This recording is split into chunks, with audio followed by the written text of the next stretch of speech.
Սոսի առուստատեսության եթերում լուրեր լրատվականն է, բարև ձեզ։ Մայիսի 1-ին ժամը 16:30-ի սահմաններում գազ 24 մակնիշի ավտոմեքենան Գորիս Տաթև ճանապարհի 24-րդ կիլոմետրին դուրս է եկել ճանապարհի բանուկ մասից և 15 մետր բարձրության ժայռից ընկել Սատանի կամուրջ կոչվող տարածք։ Ըստ նախնական տվյալների կա 6 զոհ և 3 տուժած, կատարվում է քննություն։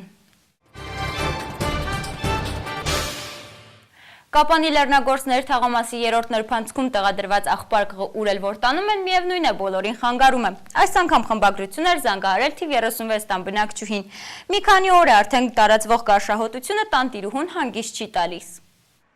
Կապանի լեռնագործների թիվ 36 տան բնակիչ Ասիա Պետունցը առաջվա պես չի կարողանում պատշգամբում կանգնել և հիանալ կանաչապատ տեսարանով։ Դարպասների մոտ դրված աղբարկղից դեպի տուն տարածվող գարշահոտությունը մի քանի օր է արդեն նրան հանգիստ չի տալիս։ Ոչ կարողանում եմ տուն մտնել, ոչ էլ տնից դուրս գալ, ասում է։ Երկու բնակիչից կողմին է, մին 4-ն էլ էս աջ կողմին է, բայց բոլոր աղբերն էլ լսնում եմ ստեղ։ Հիմա հոտը գալիս է, տաք ժամանակ է, հիմա կարողանում չեմ այդ հոտին դիմանամ։ Խնդրում եմ այստեղից վերցնեք, տանեք համապատասխան տեղ դնեք, որպեսզի մեկ լավ զգաք, հիվանդ եք, առողջականներս լավ չի, ազդում է մեզ վրա։ Եթե հիմա է այսպիսի գարշահոտություն տարածվում, երբ եղանակները նոր են սկսել տաքանալ, ապա ինչ կլինի ամառային շոգ օրերին։ Կիսով չափ լցված աղբարկղից արդեն իսկ անտանելի գարշահոտություն է տարածվում։ Ինչ կլինի, եթե այն օրինակ ձմերուկի կլեպներով լցված լինի։ Մի խոսքով տիկին Ասիան բոլոր հարևանների անունից էր դժգոհում։ Այս աղբամանը մեզ ամենևին էլ անհրաժեշտ չէ, ասում է տանտիրուհին։ Ես ամսի 22-ին դրսից եկել եմ տեսել առավոտը այստեղ դրած։ Ես ինքս ջղայնացել եմ, հարևաններից հարցրել եմ, ասել են չեք իմանում։ Գետը մաքրել են, բերել դրել այստեղ։ Թե ում միջոցով են բերել, ով է ասել, այդ չեմ իմանում։ Ես իմ աղբս մի քիչ մեզնից ներքև աղբանոց կա։ Ես իմ տոպրակները լցնում եմ, տանում այնտեղ թափում։ Իմ աղբս այնտեղ եմ թափում։ Ինձ էլ այդքան աղբ չունեմ, ես մենակ եմ ունում։ Ասիա Պետունցի խոսքով ինքը նկատել է տներից ներքև գտնվող աղբամանները դատարկվում են, իսկ այս մեկը ոչ։ Կապանի կոմունալ ծառայության նորանշանակ տնօրեն Մհեր Բաբայանի խոսքով այդ մեկ հատիկ աղբամանը կռվախնձոր է դարձել։ Այն ընդամենը մի քանի օր է, ինչ լեռնագործների 3-րդ նրբանցքում է հայտնվել, ուր որ տարել ենք, ամեն անգամ հարևանները դժգոհել են, բոլորին էլ խանգարել է։ Մի խոսքով տնօրենը խոստացավ եւս մեկ անգամ ընդառաջել եւ աղբարկղը կրկին տեղափոխել։ Այս անգամ կաշխատենք առավել հարմար վայրում այն դնել։ Ռոստելեկոմ ընկերությունն այսօր պաշտոնապես մուտք գործեց Կապան։ Շահումյան 20 հասցեում այսուհետ գործելու է ընկերության սպասարկման սրահը։ Այն ծրագիր ունի մարզկենտրոնում զարգացնել տեղեկատվական տեխնոլոգիաների և հեռահաղորդակցության ոլորտները քաղաքապետարանի հետ համագործակցության շրջանակներում, ինչի կապակցությամբ ընկերության գլխավոր տնօրենը Կապանի քաղաքապետի հետ փոխըմբռնման հուշագիր է ստորագրել։ Կտրված կարմիր ժապավենը խորհրդանշում է ևս մեկ նորագույն տեխնոլոգիական կենտրոնի ներթափանցումը մարզկենտրոն։ Ռոստելեկոմ ընկերությունն այսուհետ իր ծառայությունների և սպասարկման ողջ փաթեթով դեռ բաց է ամեն կապանցու առաջ։ Ընկերությունը ծրագիր ունի մարզկենտրոնում զարգացնել տեղեկատվական տեխնոլոգիաների և հեռահաղորդակցության ոլորտները։ Կապանի քաղաքապետարանի հետ ամրագրվող համագործակցությունը փոխշահավետ է։ Կարևոր է քաղաքը նորագույն տեխնոլոգիաների և վիրտուալ հարթակներում ևս ակտիվ պահելը, կարծում է Կապանի քաղաքապետ Աշոտ Հայրապետյանը։ Նախնական քննարկումներ ենք ունեցել և համաձայնություն է ձեռք բերվել ընկերության հետ, փոխշահավետ համաձայնագիր պետք է ունենանք և դրա արդյունքում կշահի և համայնքը և ընկերությունը։ Թեկուզ և այն առումով, որ նման ծառայությունների մատուցող ընկերության մուտքը Կապան առողջ մրցակցային այսպես ավելի դաշտ է ձևավորվում և հույս ունեմ, որ մյուս ընկերությունները ևս կվերանային իրենց գնային քաղաքականությունը և արդյունքում մեր քաղաքացիները կունենան ավելի որակյալ, ավելի մաճելի կապ։ Ռոստելեկոմ ընկերության գլխավոր տնօրեն Հայկ Ֆարամազյանը պատմում է, որ հատուկ քաղաքականություն ունեն, առաջնահերթ հանրապետության մարզերի բնակավայրերը զարգացնել նորագույն տեխնոլոգիաների միջոցով և հավասարություն ստեղծել հեռավոր մարզերի ու մայրաքաղաքի միջև։ Ասում է, եթե մյուս մարզկենտրոններում մասնաճյուղեր բացելու հարցը քննարկման էր դրվում, ապա Կապանի մասնաճյուղի ստեղծումը առանց քննարկումների միանշանակ որոշվել էր։ Այն թեև մայրաքաղաքից հեռու է գտնվում, այնուամենայնիվ ակտիվ քաղաքների շարքում առաջատար դիրքերում է։ Առաջին ընկերությունն ենք, առաջին օպերատորն ենք Հայաստանի, որը Կապանում ստեղծել է այսպիսի մի նորագույն ցանց։ Եվ նաև հիմք ենք դնում սրանով, այսօր մենք տեղյակ եք ստորագրելու ենք նաև հուշագիր քաղաքապետի հետ, հիմք ենք դնելու երկարաժամկետ ռազմավարական գործընկերության Կապան քաղաքի եւ մեր ընկերության միջև, որի առաջին քայլերից մեկը լինելու է Կապանի մի շարք պուրակներում անվճար Wi-Fi ինտերնետի հնարավորության ընձեռումը քաղաքացիներին, բայց դրանով չի սահմանափակվելու մեր համագործակցությունը, մենք նաև նախատեսում ենք մի շարք այլ գործողություններ հիմնական տեղեկատվական տեխնոլոգիաների եւ հեռահաղորդակցության ոլորտի զարգացման ուղղությամբ։ Եվ հետևողականորեն այդ քայլերը կատարելու են քաղաքի հետ միասին։ Ռոստելեկոմ ցանցն ամբողջովին հիմնված է օպտիկամանրաթելային մալուխի վրա։ Ծառայություն 3-1-ում, գերարագ ինտերնետ, հեռախոսակապ եւ հեռուստաալիքների տեսականի։ Նաեւ նպատակ կա քաղաքի կրթական ոլորտում ներդրումներ անել։ Կապանի քաղաքապետի հետ ստորագրած փոխհմբռնման հուշագրի համաձայն, բացի պուրակներում կառուցվող անվճար Wi-Fi ցանցից, ստեղծվելու են նաև հեռահաղորդակցության ենթակառուցվածքներ, քաղաքապետարանն էլ ընկերությանը տրամադրելու է քաղաքային հենասյուների օգտագործման իրավունք։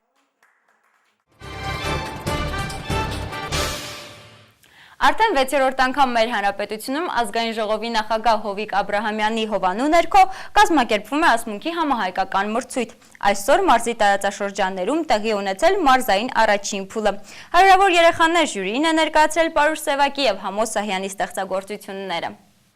Կապանի TV 8 հիմնական դպրոցում 5 շաբթի առավոտից քաղաքի ու գյուղական մի քանի համայնքների, նաև Քաջարանի կրթօջախի աշակերտները հավաքվել էին ու գրքերն ու տետրերը ձեռքներին կրկնում էին իրենց նախընտրած բանաստեղծությունները։ Արդեն 6-րդ անգամ հարյուրավոր դպրոցականներ մասնակցում են ասմունքի համահայկական փառատոնին, որը կազմակերպվում է ազգային ժողովի նախագահ Հովիկ Աբրահամյանի հովանու ներքո։ Այս տարի փառատոնը նվիրված է հայ անվանի գրողներ Պարուշ Սևակի եւ Համոս Սահյանի ծննդյան տարեդարձերին։ Սյունիքի մարզպետարանի կրթության, մշակույթի եւ սպորտի վարչության գլխավոր մասնագետ Նորա Ասատրյանը ողջունեց մասնակիցներին, խորհուրդներ տվեց ու հաջողություն մաղթեց։ Անցած տարի մենք բավականին մեծ հաջողություններ ունեցանք, մեր երկու աշակերտներ հաղթանակի են արժանացել, հասել են մինչև գալահամերգ։ Ցանկանում եմ, որ դուք էլ նրանց ճանապարհով հասնեք հաջողության, փորձությանը դիմանաք։ Քաջարանի թիվ 1 դպրոցի աշակերտուհի Շուշան Նախաչատրյանը բազմիցս մասնակցել է ասմունքի մրցույթների, հաջողություններ է ունեցել, հասել է մինչև հանրապետական փուլ։ Այս անգամ նույնպես լավատեսորեն է տրամադրված։ Այսօր ընտրել եմ Պարուշ Սևակի նախանձում եմ բանաստեղծությունը եւ ընտրել եմ Համոս Սահյանի գիշերերկ բանաստեղծությունը, երկուսն էլ շատ հիանալի բանաստեղծություններ են, ես դրանք շատ եմ սիրում եւ կարծում եմ, որ պետք է անմիջապես հոգով զգալ եւ դրանք իսկապես շատ լավ զգում եմ այդ բանաստեղծությունները։ Աճանանի դպրոցից Արեն Առաքելյանը դպրոցական բոլոր միջոցառումներին ակտիվ մասնակցում է ու երբ մրցույթներ են կազմակերպվում, ուսուցիչները խորհուրդ են տալիս նրան անպայման մասնակցել։ Որովհետև իմ մոտ լավ է ստացվում բանաստեղծությունը արտասանելը։ Սովորում էի երկրորդ դպրոցում, վարժարանում, ամբողջ դպրոցում բան եմ արել, հաղթել եմ։ Լիաթ Համրազյանն առաջին անգամ է նման ստուգատեսի մասնակցում։ Դպրոցում հեշտ է, երբ հարազատ պատերի ներքո ես ելույթ ունենում։ Այստեղ պատասխանատվությունը մեծանում է։ Ճիշտը որ ասեմ, ես չեմ որոշել, ուսուցիչներն են որոշել, որ ես պիտի գամ։ Ասմունքի տարբեր փառատոներում հանդես եկած ու բազմաթիվ մրցանակների արժանացած Էդիկ Հովհաննիսյանը համոզված է, որ մինչև մարզային երկրորդ փուլ հասնելու է։ Արդեն 4-րդ անգամ է մասնակցում այս փառատոնին, Սայաթնովայի նվիրված մրցույթի հանրապետական փուլին երկրորդ մրցանակի էր արժանացել։ Ընտրել է Սևակի Մարթել կամ Մարթել ու Սահյանի Էլիտագնապ կաբանաստեղծությունները։ Երկուսն էլ ոչ ծրագրային են, ասում է Էդիկը, ոչ ոք չի կարող երաշխավորել, որ ասմունքողի համար բարդ կամ ճանաչված գործ ընտրելը կարող է հաղթանակի հեշտ ուղի լինել։ Հարցը բարդն ու ճանաչվածը չի, հարցը ուղղակի մարդ պիտի իրեն համապատասխան, իր հոգեբանությանը համապատասխան բան ընտրի, իրեն հոգեհարազատ եւ ինձ թվում է տարբեր մարդիկ կան, որ ամեն մարդ ընտրում է իրեն համապատասխան ինչ-որ բան, որպեսզի կարողանա հանդիսատեսին ավելի ճիշտ մատուցի։ Մայիսի 6-ին Գորիսում կկայանա մարզային երկրորդ փուլն ու մարզի բոլոր տարածաշրջաններից լավագույնները կհավաքվեն այնտեղ։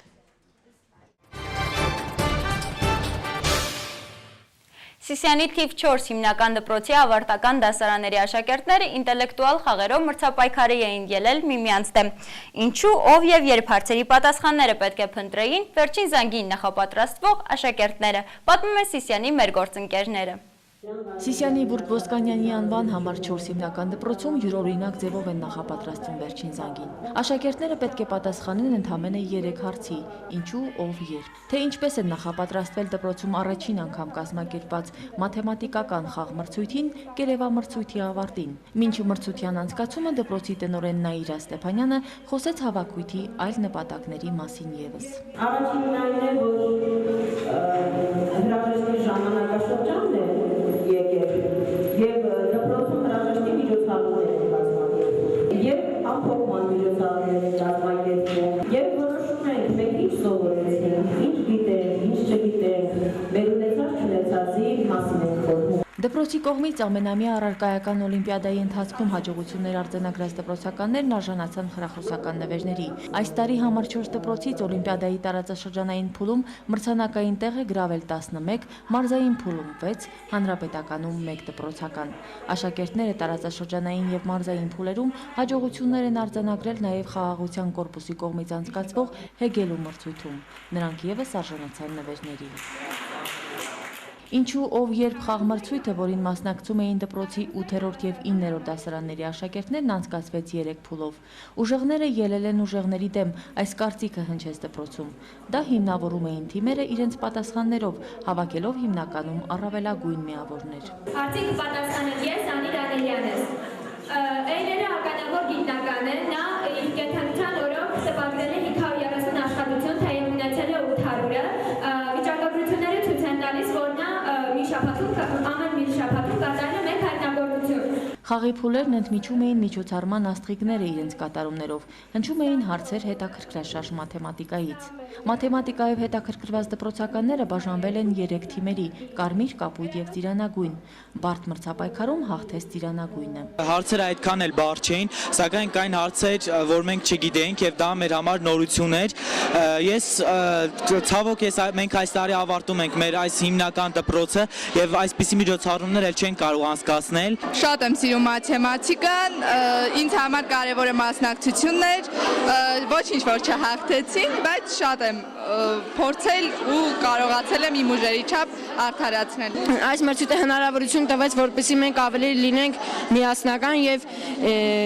զգանք թե ինչ բան է համագործակցությունը։ Կարմիր խմբի ավական Այդ Մարտիրոսյանը հաղթեց ավակների բլից մրցույթում։ Հուզմունքը դժվարությամբ, բայց հաղթահարեց։ Դրանք նորություն չէին ինձ համար, ես դրանք անգիր գիտեի, ուղղակի այդ պահին շփոթմունք կար։ Միջոցառման կազմակերպիչ Մարիամ Գրիգորյանը համոզված է, մաթեմատիկայով հետաքրքրվող 8-րդ եւ 9-րդ դասարանների ցանկացած աշակերտ հեշտությամբ կարող էր պատասխանել հարցերին։ Հարցաշարն ընդգրկում էր հիմնականում ծրագրային հարցեր։ Երեխաների համար հիմնականում մի քիչ նորություն էին հետաքրքրաշարժ հարցերը, որոնք բավականին մեծ հետաքրքրությամբ էին պատրաստվել եւ սովորել, ունեին նաեւ լրացուցիչ նյութեր։ Մինչ այս մրցույթը դպրոցում անցկացվել էին նաեւ այլ մրցապայքարներ։ Աշակերտները մեծ ոգևորությամբ ընդգրկվել էին նաեւ թույլ օղակ ինտելեկտուալ խաղում։ Հաջորդ տարի դպրոցում մաթեմատիկական ուղղվածությամբ նմանատիպ միջոցառումները շարունակություն կունենան։ Աշակերտները կներկայացնեն աշխարհի խոշորագույն մաթեմատիկոսներին։ Իր եզրագիծը հատեց շախմատի Սյունիքի մարզի տղամարդկանց 15-րդ առաջնությունը։ Արտյոմ Մանուկյանը կանգնեց հաղթողի պատվանդանին։ Շախմատիստներին այսօր հյուրընկալվել էր աշխարհահռչակ միջազգային գրոսմայստեր Ռաֆայել Վահանյանը։ Անցած 6 օրերին հանքագործների քաղաքում շախմատային տոն էր Զանգեզուրի պղնձամոլիբդենային կոմբինատի մարզահամալիրում խաղատախտակների շուրջ ծավալվող պարտիաները մեկը մյուսից հետաքրքիր ու դիտարժան էին։ Մարզիկները արդեն 15-րդ անգամ են պայքարում հաղթողի կոչմանն արժանանալու համար ու ոչ ոք չէր ցանկանում զիջել։ Պատանի փորձառու շախմատիստները հավասարի պես էին մրցում։ Առաջնության արդյունքները ամփոփվել են, հաղթողների անուններն էլ արդեն հայտնի է։ Տարբեր տարիքի 34 շախմատիստներ, որոնք այս օրերին միմյանց համար հակառակորդ էին, այսօր սիրով շնորհավորում էին մեկը մյուսին։ Լավագույն արդյունք ցույց տված 4 շախմատիստները հնարավորություն ստացան մասնակցելու Հայաստանի շախմատի տարածաշրջանային առաջնությանը, որը կկայանա մայիսի 15-ին Ջերմուկում։ Մրցաշարը անցկացվում ապրիլի 26-ից մայիսի 1-ին շվեյցարական մրցակարգում 9 խաղափուլով։ Առաջնությանը մասնակցում էին տարածաշրջանի բոլոր քաղաքների ներկայացուցիչները։ Առաջնությունը անցկացում է SVD կանոնակարգի յուրաքանչյուր մասնակցի տրվում էր 90 րոպե ամբողջ խաղի համար եւ հավելում է 30 վայրկյան սկսած առաջի քայլից։ Շախմատի Սյունիքի մարզի տղամարդկանց 15-րդ առաջնության հաղթող ճանաչվեց Մեղրեթի Արտյոմ Մանուկյանը։ Նա 9 հնարավորից վաստակեց 7 միավոր։ Սա Արտյոմի արդեն երկրորդ լուրջ հաղթանակն է։ Վերջերս նա Հայաստանի մինչև 14 տարեկանների պատանիների առաջնությունում զբաղեցրել է երրորդ հորիզոնականը։ Խաղացողները շատ էին ուժեղ, կարողացա լավ էլի խաղ։ Երրորդ տուրը Սիսյանցի Վարդանի հետ ամենաուժեղ ինքն է։ Մենակ իրանից են բարձր։ 7 տարի զբաղվում եմ շախմատով, մի անգամ Հայաստանում 4 տեղ եմ բռնել, այս տարի էլ 3-րդ տեղ։ Առաջնության փակմանը մասնակցում էր նաև Քաջարանի քաղաքապետ Վարդան Գևորգյանը։ Շնորհավորելով հաղթողներին նա նշեց, որ նման առաջնությունները խթանում են մարզում շախմատի զարգացմանը։ Մենք բոլորս պատրաստում ենք մայիսյան գեղեցիկ տոներին եւ համարում եմ, որ այս 5-6 օրը հենց այդ տոնական տրամադրության, տոնական օրերի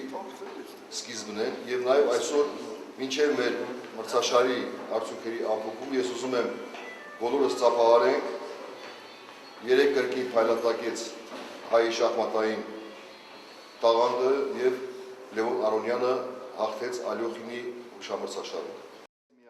Առաջին 5 տեղերի գրաված մարզիկները պարգևատրվեցին համապատասխանաբար 60, 50, 40, 30, 20 հազարական դրամով, իսկ լավագույն արդյունք ցույց տված երկու պատանիներ մինչև 18 եւ 14 տարեկան արժանացան 15 հազարական դրամի։ Առաջին 3 հորիզոնականները զբաղեցրած մասնակիցները Արտյոմ Մանուկյանը, Մերուժան Նազարեթյանը, Վարդան Մովսիսյանը հավասար միավորներ վաստակեցին, սակայն մեկը մյուսից առաջ անցավ գործակիցներով։ Սիսյանից Ջեք Հովանեսյանը մինչև 14 տարեկան պատանիներից լավագույնն էր։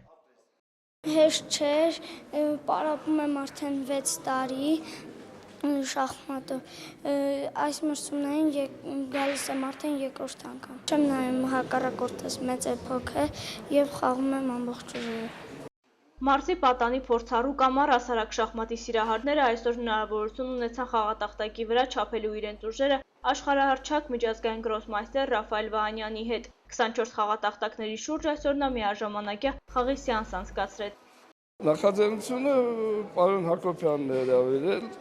եւ ես շատ ուրախ եմ, որ ես այսօր այստեղ եմ։ Երիտասարդներին իհարկե շատ հետաքրքիր է, փորձ է տալիս եւ հետաքրքիր է պարտիայից հետո նույնիսկ ասենք վերլուծենք իրար հետ պարտիան, շատ օգտակար է։ Աշխարհահռչակ գրոսմայստերը նման հանդիպումները կարևորում է, առաջին անգամ է հանդիպում մարզի շախմատիստներին, ասում է շատ հետաքրքիր պարտիաներ են ընթանում բոլոր 24 խաղատախտակներին։ Հիմնականում արդեն չեմ խաղում պրոֆեսիոնալ ձևով, բայց այսպիսի հանդիպումներ լինում են, բավական հաճախ։ Դժվար է, լավ են խաղում, օրինակ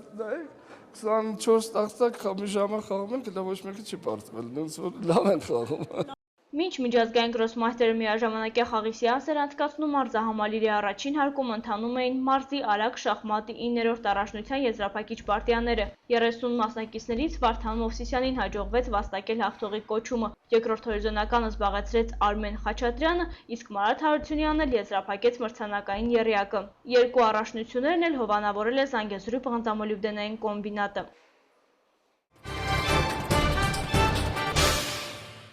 Մահացել է վաստակավոր բժշկուհի Քնարիկ Հովանեսյանը։ Կապանի բժշկական կենտրոնից խոր վշտով տեղեկացնում են, որ երկարատև ծանր հիվանդությունից հետո երկրային կյանքին հրաժեշտ տվեց խորհրդային Հայաստանի վաստակավոր բժշկուհի Քնարիկ Մակարի Հովանեսյանը։ Քնարիկ Հովանեսյանը ծնվել է 1923 թվականին Լեռնային Ղարաբաղի Քարաշեն գյուղում, բանվորի ընտանիքում։ Միջնակարգ դպրոցն ավարտելուց հետո 1940 թվականին տեղափոխվել է Բաքու, ընդունվել Բաքվի բժշկական ինստիտուտ։ Ավարտելուց հետո 1946 թվականին ամուսնացել է Արտաշես Նազարեթյանի հետ և տեղափոխվել Կապան։ Աշխատանքի է ընդունվել Կապանի շրջանային հիվանդանոցում որպես մանկաբույժ։ 1984 թվականին արժանացել է խորհրդային Հայաստանի վաստակավոր բժշկի կոչման։ 1993 թվականին անցել է վաստակած հանգստի։ Բարեկիրթ կնոջ սրտացավ մանկաբույժի, մեղմ ու հանդարտ կնոջ հիշատակը վառ կմնա նրան ճանաչողների սրտերում, ասվում է Կապանի բժշկական կենտրոնի ցավակցական ուղերձում։ Քնարիկ Հովանեսյանի հոգեհանգստյան արարողությունը տեղի կունենա մայիսի 2-ին ժամը 17-ից, երկաթուղայներ 1:23 հասցեում, հուղարկավորությունը մայիսի 3-ին ժամը 12-ին։ Ղազախստանի ուսանողների փաստաբանները հայտարարել են, որ իրենց պաշտպանյալները ոչինչ չգիտեին Բոստոնում նախապատրաստվող պայթյունների մասին։ Ողբերգություն, որ ցնցել է ամբողջ Ամերիկան։ Թողարկումը շարունակում ենք միջազգային լուրերով։ Բոստոնի ահաբեկչության գործով ձերբակալված ղազախստանցի երկու ուսանողների փաստաբանները հայտարարել են, որ իրենց պաշտպանյալները ոչինչ չգիտեին նախապատրաստվող պայթյունների մասին։ Չորեքշաբթի Դիաս Կադարբաևին եւ Ազամատ Դաժայակումին արդարադատությունը խոչընդոտելու մեղադրանք է ներկայացվել։ Ավելի ուշ նրանք կանգնել են դատարանի առջև, որը վճռել է թողնել նրանց կալանքի տակ մինչև հաջորդ նիստը մայիսի 14-ը։ Եվս մեկ կալանված ամերիկացի ուսանող մեղադրվում է կեղծ ցուցմունքներ տալու մեջ։ Իսկ ղազախստանցիները մեղադրվում են, որ բոստոնյան ահաբեկչությունից 3 օր անց դուրս են բերել Ջոհար Ցարնաևի սենյակից համակարգիչն ու հրավառության նյութերով լցված ուղեպարկը, հետո դեն նետել իրեղեն ապացույցները։ Ամերիկյան իշխանությունները համոզված են, որ բոստոնյան ահաբեկչության կազմակերպիչները եւ կատարողները եղել են Ցարնաև եղբայրները։ Դրաման, որ տեղի է ունեցել Քենտուկի նահանգի հարավում Բարկես քաղաքում, ցնցել է ամբողջ Ամերիկան։ 5-ամյա տղան գնդակահարել է իր երկամյա քրոջը 22 տրամաչափի հրացանով։ Նա այն նվեր էր ստացել ծնողներից։ Հենց այդ փաստն է, որ ոչ ոքի չի զարմացնում։ Ծննդյան օրը երեխաներին զենք նվիրելը ընդունված է ոչ միայն Քենտուկիում, այլև ամերիկյան շատ նահանգներում։ Հրացանը, որով տղան պատահաբար սպանել է քրոջը, դրված էր սենյակի անկյունում, իսկ ծնողները կարծում էին, թե այն լիցքավորված չէ։ Ողբերգությունը տեղի է ունեցել Միացյալ Նահանգներում զենքի շրջանառության կանոնները խստացնելուն նվիրված քննարկումների ֆոնին։ Սոսիալ հեռուստատեսության եթերում լուրեր լրատվականներ։ Մինչ նոր հանդիպում։